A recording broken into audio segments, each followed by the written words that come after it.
Sadashiva Samarambam Shankaracharya Madhyamam Asmadacharya Paryantam Vande Guru Paramparam Ishvaro Guratmeti Multiveda Vibhagine Vyomabda Vyapta Dehaya Dakshinamurtaye Namaha Sava Vedanta Sedanta Gocharam Tamagocharam Govindam Paramanandam Satguru Pranatoshmaham Om. Ok, vamos lá. Eu continuo sob efeito de droga farmacêutica, mas quando a gente começa o satsang, o sattva guna das escrituras vão limpando o canal. Ok, então nós estamos de volta aqui no capítulo 14, coloquei o livro, né, o verso 4, 5, né, esse arquivo, antes de entrarmos no tema mais específico sobre as configurações das três energias, dos três gunas, e o modo qual essas proporções, as proporções entre essas três energias, elas nos condicionam, né? Elas nos configuram. Nós somos configurações dos gunas e é tudo uma questão de equilíbrio, né? É tudo uma questão de equilíbrio e não somente equilíbrio, dependendo da situação, a gente necessita de mais uma energia e menos de outra energia. Por exemplo, quando chega de noite, se a gente vive uma vida muito estimulada, né, por excesso de atividade ou excesso de cafeína, ou o que seja, né, a gente tem dificuldade de adormecer. Sem dormir, a gente fica mais cansado, a gente não repousa o suficiente para regenerar, né, as células, a mente, né, os neurônios. Então, a gente precisa dessas três energias mais ou menos equilibradas e à nossa disposição, dependendo, né, dos momentos, da nossa circunstância, né, nossas experiências circunstanciais, né? Então, naturalmente, quando nós queremos estudar o Vedanta, nós precisamos de uma mente mais satírica, né? Quando a gente quer meditar, contemplar, ouvir os ensinamentos, né? A gente precisa de uma mente menos rajásica, menos tamásica. Se ela tiver muito rajásica, o que que vai acontecer? Ela vai ficar presente, mas viajando, pensando na morte do bezerro, né? Se ela for mais tamásica, ela vai ficar presente assim, mas quando você vê, a pessoa está, né, dando aqueles cochilos, né? E, então a gente precisa de compreender que nós somos programados através dessas três energias, nós somos configurados, é melhor, através dessas três energias, e não tem nada o que a gente possa fazer, mas tentar, né, equilibrar as proporções dessas energias, né? Administrar as energias significa, né, desenvolver um estilo de vida de momento a momento, dependendo das circunstâncias, o que eu devo fazer, né? Por exemplo, se eu tenho que, né, cortar a árvore e lascar a lenha, né, eu preciso de muito Rajoguna, né? Então eu tenho que estimular o Rajoguna. Isso me faz lembrar de uma situação, Fabrício, muitos anos atrás. Eu tinha algumas pessoas, né? Nós tínhamos alguns participantes, eu tinha alguns alunos que eram muito tamásicos, né? Mas tamásico mesmo, entendeu? Absolutamente não qualificada para o Vedanta, né? E essa pessoa costumava me contatar muito frequentemente, dizendo o que que eu devo fazer, o que que eu devo fazer, como eu posso fazer, né? Então, uma pessoa preguiçosa, sempre ali procrastinando, se vitimizando, né? E sem sair do lugar, aquela coisa assim. Então, a receita é sempre a mesma. Você precisa converter um pouco desse excesso de tamoguna em rajoguna, né? Porque você não pode converter tamaguna em sattvaguna diretamente. As escrituras são muito claras. Você tem que fazer uma conversão primeiro, de Tamoguna para Rajoguna, tá? E depois Rajoguna, uma vez que você tem Rajoguna, você tem ainda mais, aí você tem realmente energia à sua disposição para converter Rajoguna em, em Sattvaguna. A dificuldade é converter Tamoguna, né, para Rajoguna, porque você não tem nem a energia para fazer aquela conversão. Você é preguiçoso, né? Você é um bicho lesma, mais ou menos, né? Então, o que que a gente tem que fazer? As receitas, as orientações, né? Os conselhos é sempre aquele de você tem que chacoalhar o corpo, né? Você tem que acordar essas energias vitais. Vai fazer pilates. Ah, mas eu não tenho vontade. Força a barra. Você tem que pegar o corpo físico, os pranas, e chacoalhar ele para ativar um pouco de energia e produzir a Rajoguna suficiente para converter um corpo-mente extremamente tamásico num corpo-mente um pouco mais rajásico. Sem raja, a transformação, a elevação ou o crescimento espiritual é praticamente impossível. Você precisa de tudo, tá? Então não é a questão de eu quero ser uma pessoa 100% satívica, não, eu preciso de ser uma pessoa equilibrada.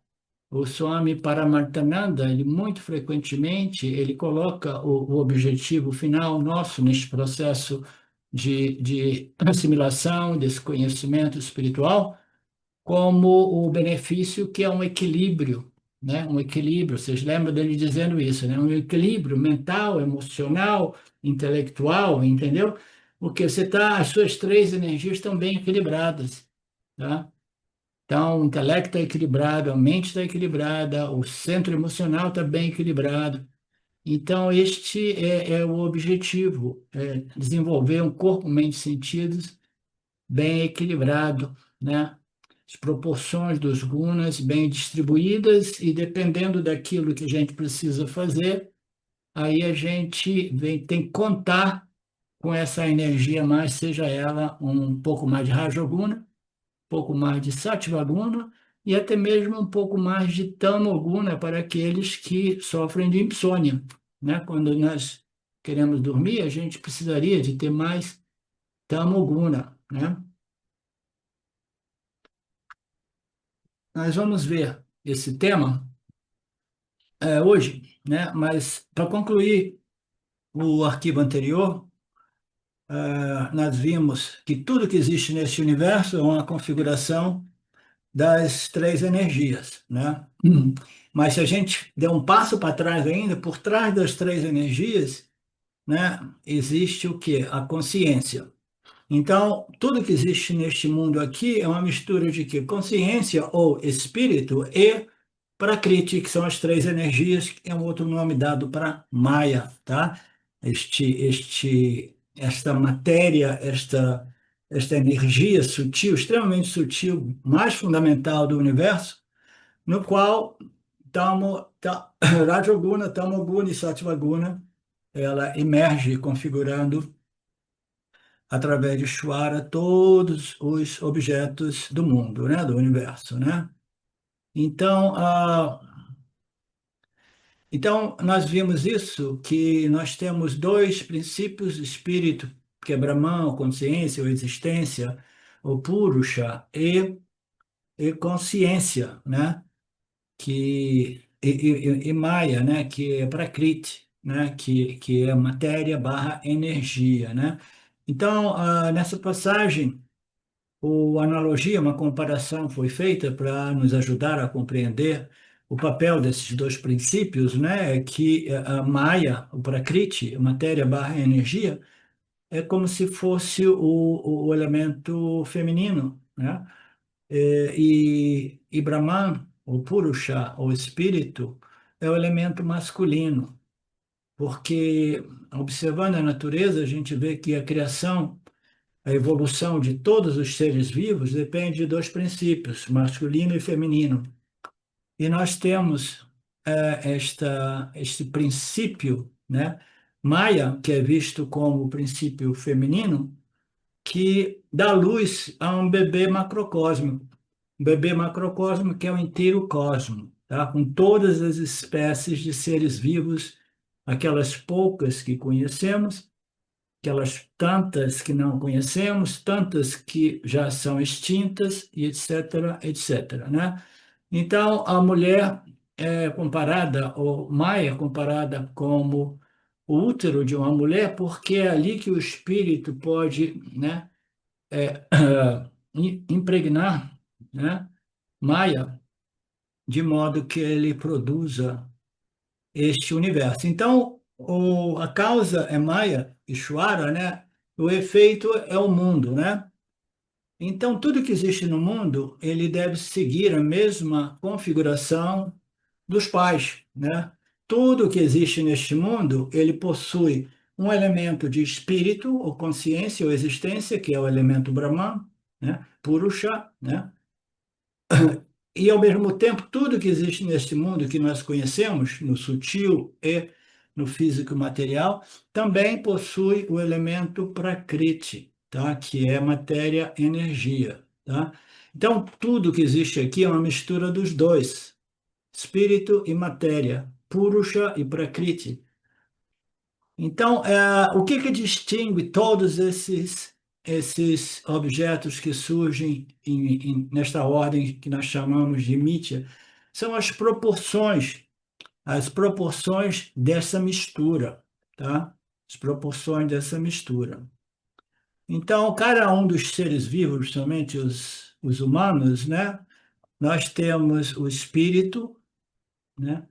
Que abençoa o Prakriti de Maya a nível individual, a nível macrocósmico, abençoa o Prakriti criando, bum, Ishvara Jiva Jagata, a nível macrocósmico, né? Mas a nível pessoal, nós temos também esses dois princípios, e Purusha, o espírito, é aquilo que vivifica, anima, dá vida, né? E aquilo que é o complexo corpo, mente, sentido, que é o corpo prakriti, é o corpo gúnico, são os gunas que, né, que sustentam, que configuram, que compõem esse corpo, mente, sentido, de tal modo que ele possa interagir com os outros objetos, né? Então, Purusha abençoa Maya com o poder de produzir e evoluir esse universo, tá? Purusha, consciência, existência, né, Brahman, hum, o Sakshi Chaitanya, né? Abençoa esse universo, né? Tal qual o, o princípio masculino semeia o útero de uma mulher, né? Produzindo um filho ou uma filha. Então, para que exista a criação, existe a necessidade de ambos, o pai e a mãe, né? A mulher e o homem, Purusha e Prakriti. Você não, Purusha sozinho não consegue criar o universo, Prakriti sozinho não consegue criar o universo.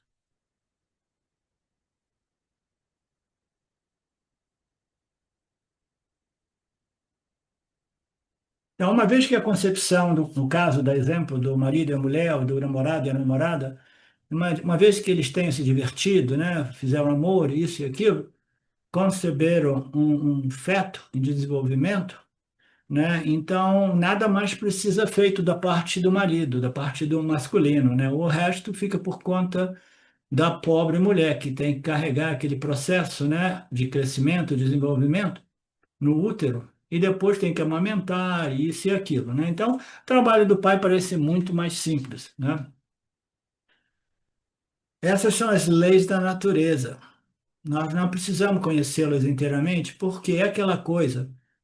A gente não precisa saber como fazer a digestão, porque Shwara sabe fazer a digestão para a gente. Shwara é onisciente, onipotente, omnipresente.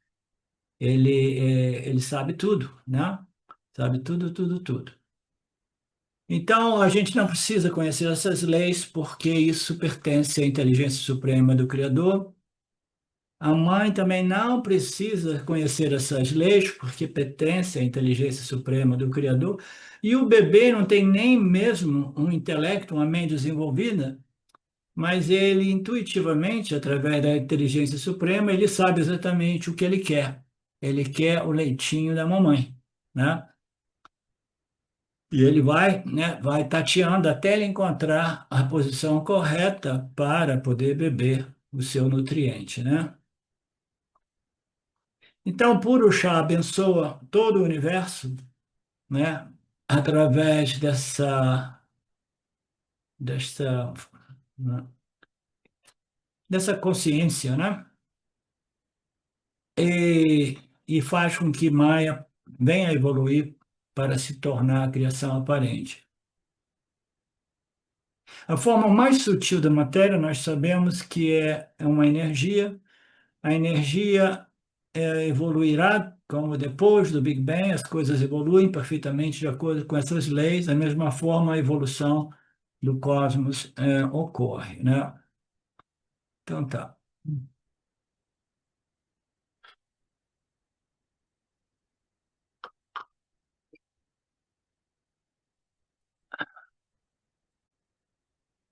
A partir desse Brahman, que é o ser, manifestou-se o espaço produziu o ar gerou o fogo forjou a água produziu a terra, na terra, né, da terra brotaram as ervas, os animais, as ervas e os animais, e das ervas e dos animais né, surgiram os alimentos necessários para o jiva humano, né? Então, eu estou editando um pouco aqui porque as nossas escrituras sugerem que todos nós devamos ser absolutamente, é, como é que se diz? Vegetarianos, tá? Veganos ou vegetarianos, por respeito ao meio ambiente. Então, aqui eles falam da terra brotam as ervas, as plantas, as frutas, e ali esse serve de alimentos para constituir e evoluir o homem, né? Antes do Big Bang, não se pode falar sobre tempo e espaço, naturalmente. O conceito de tempo e espaço é impossível antes do Big Bang. Por que que antes do Big Bang não tem espaço, não? Porque antes do Big Bang, simplesmente existe todo o universo, mas em sua condição ou formação latente, potencial, não manifesta. A manifestação do espaço e do tempo, né, depende do desenvolvimento dos três energias, dos cinco elementos sutis, aí o espaço físico surge, outras configurações dentro do espaço surgem, aí nós temos esta dimensão, né? Esta dimensão tempo, espaço, na qual nós vivemos. Sendo que tempo é um tema muito profundo, sutil, né? Que ninguém sabe explicar realmente o que é esse terceiro, esse quarto princípio. Algumas pessoas colocam, é a quarta dimensão, é o tempo que a gente não compreende. Nós temos três dimensões, né? Então, uma, duas, três, então isso nos permite observar os volumes, e o quarta dimensão seria esse tempo que só surge depois da manifestação dos elementos, né? Assim como nós os conhecemos, né? Singularidade, a galera da ciência, isso aqui o Swami fez essas aulas 25 anos atrás, ele já falava de singularidade. Os cientistas, hoje ainda mais, eles falam do ponto de vista da inteligência artificial, a singularidade. É um estado onde não existe nenhuma data, nenhuma informação, não existe nada, naturalmente. Né? Por quê? Porque para que existam datas, informações, registros, né? Nós precisamos de quê? Nós precisamos do palco dos objetos e do ator, o Jiva Atma, né? Essa configuração orgânica dotada de um intelecto capaz de extrair compreensões e conhecimentos a partir dos contatos com os objetos ao seu redor. Então, a informação é conhecimento, né? E antes do Big Bang não existe informação. A singularidade se refere a este princípio, né? E o pessoal de hoje, né, se refere a isso do ponto de vista da AI, né? Mas fazendo algumas ginásticas intelectuais para explicar a singularidade, como se, né, a AI fosse se tornar uma entidade única, todas as AIs se fundem, e aí nós temos esse conhecimento absoluto, que é exatamente a mente de um Deus AI, que é a singularidade, porque não existe. Mas eles fazem uma salada de fruta que impressiona algumas pessoas. Mas a singularidade é a ausência de data, a ausência de informação, a ausência de manifestação. Em Vedanta, essa não informação, essa singularidade, é chamada Maya. Existe tudo, mas em potencial. Isso significa que você jamais vai entender Maya, porque Maya é o inteiro cosmos não manifesto, mas ainda assim existente potencialmente. Se ele não se manifesta como Maya, esse poder, né? Esse poder latente, potencial, que contém o universo na forma não manifesta, se é não manifesta, a gente não pode compreender, a gente só compreende aquilo que é manifesto, né? Então, isso significa que a gente jamais vai compreender. E o pessoal chama isso de um estado de não data, não informação. Em sânscrito é chamado simplesmente de Maya. O que que existe neste Maya, nesse estado de nenhuma informação, né? Se a gente tentar dizer alguma coisa a respeito de Maya, significa que a gente não entendeu nada. Porque se não existe informação, se é uma singularidade, né? Você não pode entender, ah, não, eu entendi isso e aquilo. Não! Você só entende Maia sabendo que é incompreensível, porque não tem nada para compreender, porque não existe nada manifesto. Se você pensa que você entendeu Maia muito bem, então você deve saber que Maia é incompreensível. Então você entendeu Maia. Como é que você vai entender Maia, esse princípio que produz o universo, né? Você vai entender isso como algo incompreensível que produz um universo, né, que na verdade só pode ser compreendido como algo que é uma mera projeção aparente, tá? Aí você pode pacificar sua mente, é uma projeção aparente, nós vivemos dentro do âmbito desta projeção aparente.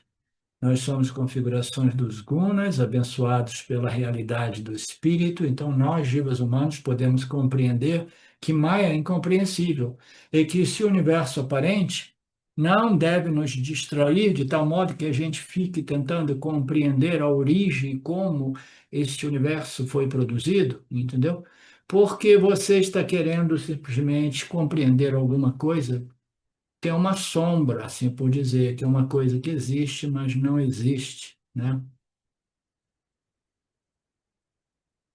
Em Viveka Chudamani, um dos textos escritos, né, compilados por Shankaracharya, ele diz: esse Maya não é nem existente, nem inexistente, nem, nem um pouco de um e um pouco de outro, né? Então, numa outra tradução, a tradução do Gêmeos, ele costumava dizer: este Maya não é nem existente, nem inexistente, nem uma mistura de ambos, de algo existente e de algo inexistente, né? Não é nem igual, nem diferente, nem ambos, nem composta de partes, e nem mesmo um todo indivisível, nem uma mistura de um todo e de partes. Esse Maya é uma maravilha que não pode ser descrita em palavras, porque o intelecto humano jamais o compreenderá, esse poder. Tá?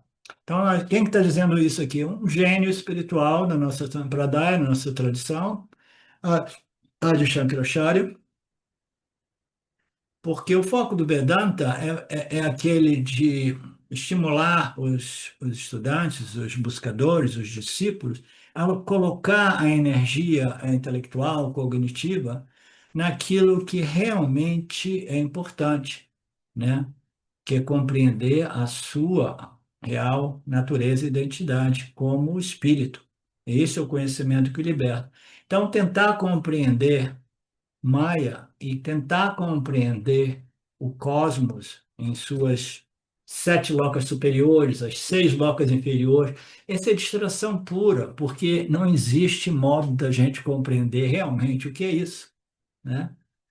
Só para dar uma ideia, ó, eu tenho visto muitas coisas um pouco esotéricas, porque a gente tem que arrumar um pouco de entretenimento, né? Então, a última é que eu vi uma galera aí falando de moksha, e em relação a esse planeta, como se esse planeta fosse um planeta prisão, no qual as almas ficam presas aqui, que é dito um samsara, mas não é que fica presa porque o indivíduo ele ficou amarrado devido às suas vássanas a essa experiência física. Mas não, é porque existem entidades demoníacas que criaram esse planeta, esse mundo, e imprisionam as pessoas aqui. Então, é o suprassumo da teoria da conspiração. E aí tem uns caras, uma equipe de pessoas que estudaram de modo esotérico através daquilo que eles chamam de remote viewing. Como é que chama, Marcelo, remote viewing? Visão remota? A visão remota, não sei se é assim realmente, que são pessoas que ficam, né, tentando ver aquilo que é invisível e focalizam tanto até que pensam de estar vendo uma realidade, isso e aquilo. Então, esse pessoal que viaja nesse conceito de remote viewing, né, eles simplesmente eles apresentaram um estudo no qual existe modo da gente se libertar do samsara, tá? Se libertar desse planeta prisão. E se vocês ouvissem o modo qual você tem que se libertar, você tem que fazer para se libertar, você ia dar risada de tão ridículo que é. Os caras viram em remoto view, tá?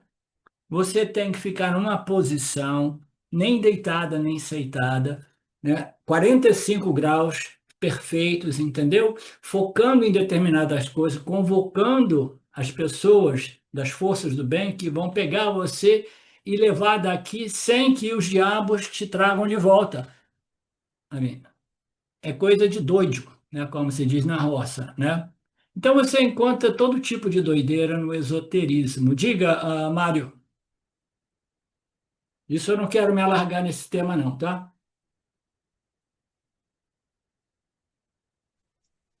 Não, não, não é alargar. É, sobre Maia, você estava falando e eu estava refletindo. Eu não tento entender Maia, mas eu tenho comigo que eu entendo a reação que ele causa em mim, que é causado nesse ser, nesse jiva. Como é que eu entendo isso? A consciência, o meu intelecto, ele entende que a consciência ela aparece a partir do contraste. Contrasta uma coisa com outra, aparece a consciência, aparece uma informação ali. E Maia é exatamente quem faz isso. Então ele sempre está contrastando eu comigo mesmo. E é esse o entendimento que eu tenho de Maia. Então ele, para mim, ele é um ajudante. É quem fomenta o meu desenvolvimento, é quem fomenta a evolução, essa tomada de consciência. Tá bom. É É uma, isso. é uma construção cognitiva válida,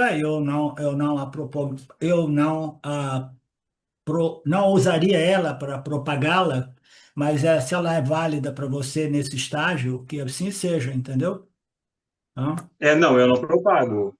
É o que eu estou usando como uma muleta para eu poder subir Sim. novos degraus e depois eu abandono isso. E as compreensões vão refinando também. Aquilo que parecia uma compreensão uau, vai ficando para trás como ah, né? Alguma coisa assim. Isso. Então tá. Obrigado Obrigado. por compartilhar, Mário. Então, esse Maia, a gente só pode compreender ele sabendo que ele é incompreensível, né? Então, Anirvakanyam significa a falta de dados, falta de campo informacional. Na época do Big Bang, a informação não existia, não existia nada, né, a nível disponível, né? Mas existia tudo a nível causal, potencial, latente, né? Porque as escrituras dizem que toda vez que uma vez concluído o pralaya, pum, o universo de novo emerge, né? O Akasha, como é que chama a expressão? Akasha, quem é que vai me dizer isso? O registro de tudo, o registro Akasha, né? Tá lá, tá a nível causal, mas está lá, entendeu? Porque tudo aquilo que é conhecido permanece na mente macrocósmica cósmica do universo, tá? Na mente de Ishvara, né? O conhecimento do passado, presente, futuro. Então, na época do Big Bang, a informação antes do Big Bang não estava lá, estava ainda em semente, mas disso evolui o universo, daquele conhecimento, daquele campo informacional latente, potencial, o universo se manifesta. Similarmente, a caixa Sambhutam, o espaço manifestou-se, e assim por diante, como nós sabemos. A partir desse Brahman, que é o ser de todos nós, manifestou-se o espaço, né? O espaço produziu o ar gerou fogo, a água, isso nós vimos, e o alimento foi constituído. Todas as cores, as coisas, a origem de tudo isso, ok. Então, outras passagens nas quais Krishna coloca para Arjuna que a originação do universo é inexplicável, né? É inútil a gente ficar presa nessas coisas, e aí as pessoas vão no campo do esoterismo para tentar encontrar respostas. Campo do esoterismo, as respostas são ainda mais vagas e abstratas, são projeções, as pessoas viajam ao ponto, como eu disse, os caras falam para se libertar. Moksha era a definição. O que é moksha? Moksha é simplesmente deixar o corpo, né, com certo ângulo, pensando em determinadas coisas, convocando as pessoas que vão tirar você daqui para você não voltar nunca mais. Então, as pessoas viajam, né? Nada disso faz sentido. Então é melhor a gente permanecer focado naquilo que conta, que moksha somente é possível através da compreensão de que eu sou aquele princípio purusha que nunca nasceu e, portanto, jamais vou morrer. Eu sou livre do tempo e livre do espaço, né? Eu sou o Pai que fornece a semente do universo, a Maya, que é a minha grande esposa, né? Quaisquer formas, ó Arjuna, que nascem em todos os úteros, para todas elas, a grande Prakriti é o útero. Então, está dizendo que esse útero é um útero enorme, gigante, né? Macro, que produz todas as espécies, né? Os espécimes, não sei. Ah, eu sou o Pai Universal, eu Brahman, eu Purusha, Maya é a Mãe Universal, isso tudo é simplesmente analogia, né? Nós somos o casal perfeito, nós somos os pais do universo, nós somos comparáveis a qualquer casal, porque as crianças que nascem dos casais são combinações deles, né? Deste modo, todos os filhos que nascem, né, desta combinação, deste elemento dito princípio masculino, Brahmano, espírito, e feminino, Maya, Prakriti, né? Todos eles vão obter ambos as mesmas características, mas não são idênticos, porque nós sabemos que nem mesmo dois flocos de neve são idênticos. Então não existe duas crianças que são idênticas, né?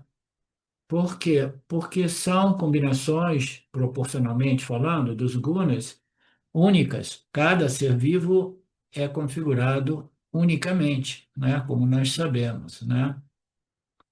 Então, a diferença entre casal universal e os casais que nós conhecemos é que o casal universal produz todas as espécies humanas e os casais que a gente conhece produz somente espécies idênticas às espécies, né, deles, né? Imagine, né, se um casal, um homem e uma mulher, engravidam, né? Fazem amor, engravidam e depois nasce um gato, né? Um gato grande, ou um tigre, né? Ou um macaco, né? Isso é impossível, né? Geneticamente é impossível. Então, a espécie humana, ela só nasce, né? A partir desta interação, a menos que ou alterações genéticas sejam estudadas, experimentadas, para fazer esses cruzamentos que não existe nada novo neste mundo mítico. Isso já rolou muito no passado e, de repente, ainda rola, né? As modificações genéticas. Quando eu fui viver nos Estados Unidos, as modificações genéticas eram tão evidentes. Quando eu abri o restaurante lá, eu fiquei impressionado. Ninguém chorava descascando cebola. Eles modificaram a cebola geneticamente de modo que não arde aos olhos, né? Eles modificaram os frangos geneticamente de modo que os frangos tinham um peito enorme, né? Que é a carne mais nobre, né? Umas perninhas pequenininhas, umas asinhas pequenininhas. Então, os experimentos genéticos, eles existem ainda há muitas décadas neste planetinha nosso, entendeu? E tem coisas aí que eu não posso nem falar aqui, porque vocês vão pensar que eu sou ah,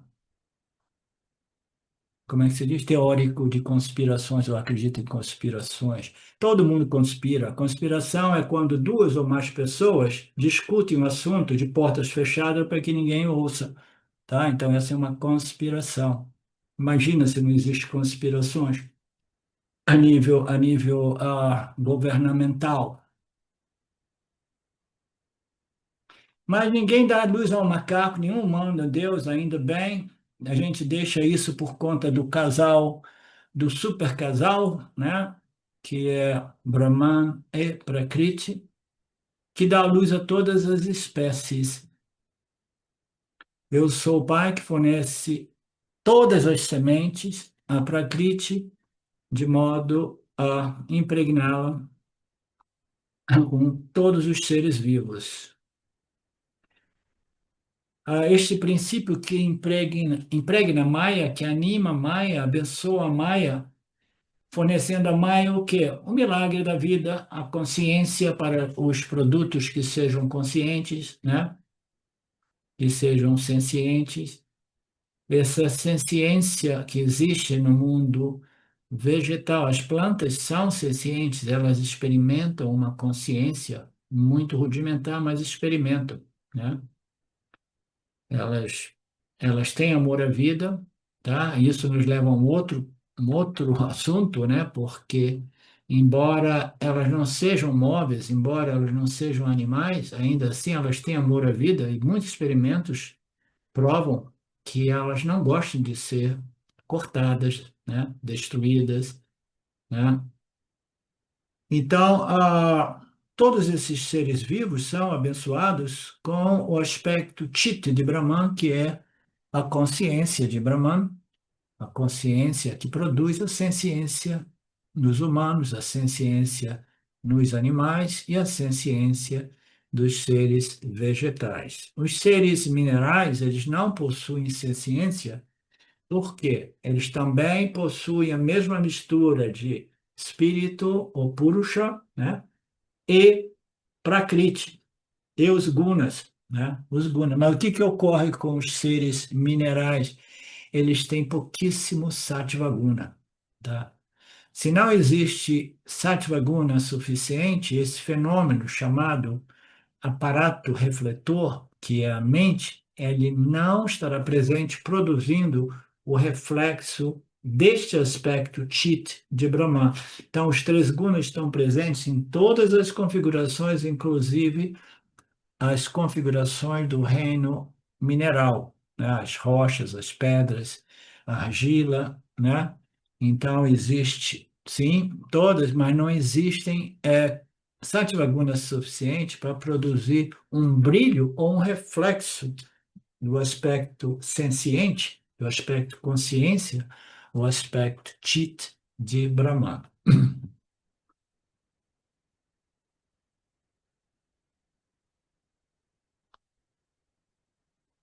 Ok. Então eu ativo, abençoo tudo com o meu espírito, com a minha consciência, e essa bênção, ela é abençoada, aqui é dito, eu abençoo todos os seres vivos com a consciência refletida, né? Então, nós vimos nos textos de Shankaracharya, não somente o Tattva-bodha, mas o, o Panchadasi, né? Que o ser humano ele é referido como Chidabhasa. Chidabhasa significa consciência refletida, tá? Então, é uma consciência refletida, é uma construção bacana para a gente entender que este aparato refletor é uma configuração que requer muito Sattva-guna. Por isso é dito que os nossos corpos sutis possuem uma dominância grande de Sattva-guna. Tem Rajoguna, tem Tamoguna, mas tem um monte de Sattva-guna para o quê? Para poder produzir o brilho da senciência humana, né? Então, quem nós somos? Nós fomos abençoados pela consciência original, né? Que nos abençoa como? Com este aparato refletor que produz esta consciência refletida, referida em muitos textos do Shankaracharya como Chidabhasa, né? Portanto, eu abençoo Maya e, portanto, eu sou o Pai do universo. E o Maya irá abençoar os seres vivos com consciência refletida, ok? Produzir, sem ciência, né?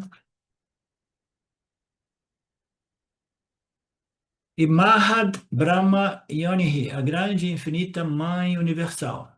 Então, aqui, Maya significa infinita Maya, tá? Então, por que que Maya está sendo colocada como infinitude, tá? Fazer confusão. Isso não significa que seja uma infinitude ilimitada e real, tá? Maya é infinita porque ela existe sempre, né? Ela existe, assim por dizer, antes do espaço e do tempo, né? Então, ela é, em termos técnicos, mais que causam menos confusão, seria ela é beginningless, né? Ela é sem início, ela existe sempre. Maya existe sempre. Portanto, ela é dita assim, que é um Maya infinito, além do tempo, tá? Além do espaço. O espaço e o tempo são desdobramentos dos gunas de Maya, dos três gunas e dos seus sucessivos elementos, né? Aí nós temos a originação, o início, né, desse paradigma espaço-tempo, né? Dentro do espaço, muitos objetos de conhecimento, digamos, surgem infinitos, né? Inúmeros. E aí, naturalmente, tudo isso não serve de nada menos que nós tenhamos jivas, né? Jivas do reino animal e humano, para contatar essas construções deste arquiteto, né? Maheshwara, né? Então, na medida que nós, seres humanos, contatamos esses outros objetos, né, nós desenvolvemos o conceito de espaço e de tempo, tá? Porque todos os objetos precisam estar contidos num espaço e cada contato com o objeto de experiência nos dá uma sensação relativa de tempo.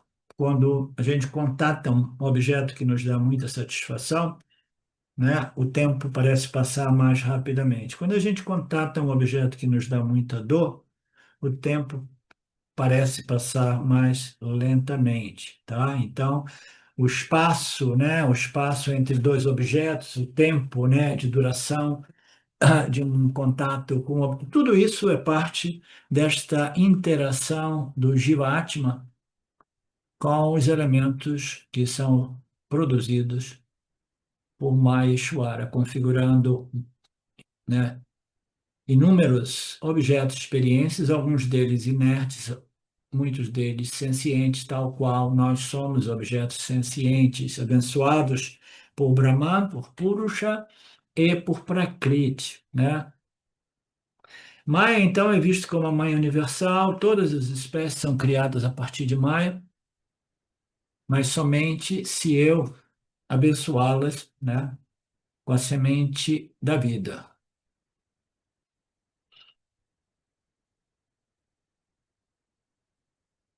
Então, a causa original, tudo isso, se você vai procurar a causa original deste universo, né, de inúmeros objetos, né, a causa é Maya. Causa de todas as espécies é Maya.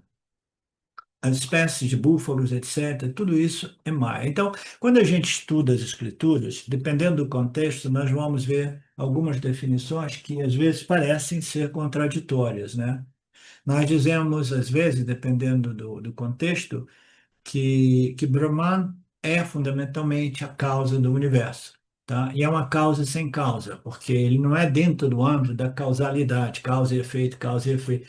Então, aquilo que é realmente a causa de tudo é Purusha, ou espírito, que abençoa Prakriti, abençoa Maya, produzindo a semente da vida no útero de Maya e assim a infinidade de criaturas, né, vivas. Então, às vezes a gente diz que Brahman, o Purusha, é a causa sem causa, mas também é correto dizer que, já que Purusha causa tudo sem fazer nada, então a gente tem que saber, mas quem é que está realmente produzindo essa ordem aparente? Aí nós temos que dizer, realmente aquele que produz isso, tal qual a mulher que engravida, né? É a mãe deste universo. A mãe é Maya, tá? Produz tudo isso, mas jamais sem a semente de Purusha. Mais uma vez, ela esteja impregnada com a semente de Purusha, ela produz tudo isso, tá? E sustenta tudo isso através da sua inteligência Ishvara puro Sattvaguna. Então, fundamentalmente, Maya é a causa desta projeção, criação, originação de inúmeros objetos sencientes e inertes também. E todos eles são configurados por esses dois princípios, Purusha e os gunas. Prakriti e gunas são energias extremamente sutis. Portanto, Krishna diz: todas as formas, em todos os úteros, todos os corpos que você experiencia, todos eles nascem a partir de Maya, né? A causa original somente é Maya, né? Mas dependendo do contexto, nós vimos, né, para aqueles de nós que fizemos aquele seminário maravilhoso do Mandukya, né, Karika, né, que mais no futuro próximo a gente vai disponibilizar no grupo dos doadores mensais, né? Então, nós vimos que ali, que no final das contas, todas as teorias, tentando explicar a origem ou a causa do universo, elas oferecem muitas falácias, defeitos, né? É aquela que é um pouco mais coerente, aquela que permanece mais em pé, é que a causa do universo é o karma, né? É o karma. Então, por que que a gente diz Maya é a causa? Tá, tudo bem, mas quem é a causa? É o karma. Por quê? O karma é algo originado pelos autores neste palco que é a criação, a originação, a projeção de Maya. Dentro deste Maya, dentro deste universo, dentro deste Mithya universo, existem os jivas dotados de livre-arbítrio e eles vão responder aos estímulos do seu ambiente com palavras e ações, né? Então, o que que causa a sustentação e de novo, após o pralaya, um novo Big Bang, de modo que tudo reinicia de novo. O que que causa são as vasanas, são os karmas de todos os jivas que estão contidos no corpo macrocósmico causal de vasanas, né? Que é muito frequentemente referido como Ishwara, né? A essência de Ishwara é esse conhecimento em condição semente, conhecimento de tudo e principalmente do karma dos seus jivas, né? Porque tudo isso é dito ter sido projetado para que os jivas humanos possa interagir com os outros objetos e fazer um esforço para crescer e se libertar dos gunas, que é o tema que a gente vai entrar agora, um tema muito bacana, porque os gunas, eles nos amarram no samsara, tá? E a gente vai compreender isso muito claramente. Então, qualquer vivo, qualquer ser vivo que nasce, né? Ele nasce dessa mãe universal, que neste contexto é Maya. Em outro contexto, como eu citei, teria sido o karma de todos os jivas, o karma coletivo de uma civilização. E, portanto, somos todos filhos de Brahman, mas Maya, né? Purusha mais Prakriti é a configuração de tudo que existe no universo. Consciência mais matéria, né? Consciência nirguna mais matéria saguna, juntos produzem o universo, assim como nós os conhecemos, os físicos materiais e os sutis, e, portanto, teremos sempre essa mistura de ambos. É sempre, sempre, sempre. Mas o que vai variar é o quê? São as proporções das três energias, tá? Então, o que que ocorre no período de Pralaya? O período de Pralaya é sempre o espírito, tá? Sendo, produzindo, né? Esta manifestação movida pelas três energias, mas no período não de Pralaya, mas de Kali Yuga, né? A civilização, né? Ela é condicionada, predominada, entendeu? Dominada, digamos assim, por mais Tamoguna e Rajoguna e muito pouco Sattvaguna, apesar de todo o desenvolvimento tecnológico científico. Mas, fundamentalmente, existe este Rajoguna que domina a mente humana e sem o desenvolvimento religioso, espiritual, satívico, o indivíduo vai querer domínio total, poder total, que quase que invariavelmente, né, conduz a dissoluções, né? Então, o que vai modificar a nível macrocósmico é a influência dessas três energias. Somos todos filhos de Brahman, de Purusha, né? E nossa mãe é Maya, Purusha mais Prakriti. Portanto, nós somos uma mistura de ambos. E a gente vai ver isso já já, daqui a 10 minutos.